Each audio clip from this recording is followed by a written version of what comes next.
Groupe des Amis de la Syrie, donc réunis à Doha. Harold Iman, bonsoir. L'aide se fait encore en ordre dispersé pour l'instant. Tout à fait, parce que malgré le fait qu'on va donner des armes, ce n'est pas tout le monde et ce n'est pas obligatoire. Les Amis de la Syrie, donc, c'est 11 pays, France, USA, Grande-Bretagne, Italie, Allemagne, Turquie et plusieurs pays arabes que vous voyez ici, Arabie Saoudite, les Émirats, le Qatar, la Jordanie.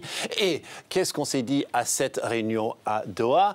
Eh bien, il faut une solution politique à la crise, à la guerre civile en Syrie et pas une solution militaire. Mais John Kerry, qui était aussi au G8 en milieu de semaine, a le souvenir de Vladimir Poutine, qui était si peu commode, il ne voulait pratiquement rien céder et il veut constamment armer et réarmer Assad. Donc on a été bien obligé de dire à Doha, chez ces 11, oui, on pourra armer les rebelles, sinon on ne va pas s'en sortir. Et d'ailleurs, il faut un petit peu réagir et armer ces rebelles parce que Bachar al-Assad a utilisé des armes chimiques. Et Harold, sur le terrain, c'est plutôt le régime de Bachar al-Assad qui marque des points en ce moment. Ben oui, cela fait partie un peu des inquiétudes des 11, car la contre-offensive du régime a réussi à reprendre Kousseir et à relier Damas à la côte où Assad est très très fort. On est en train de préparer la reprise de certains quartiers autour d'Alep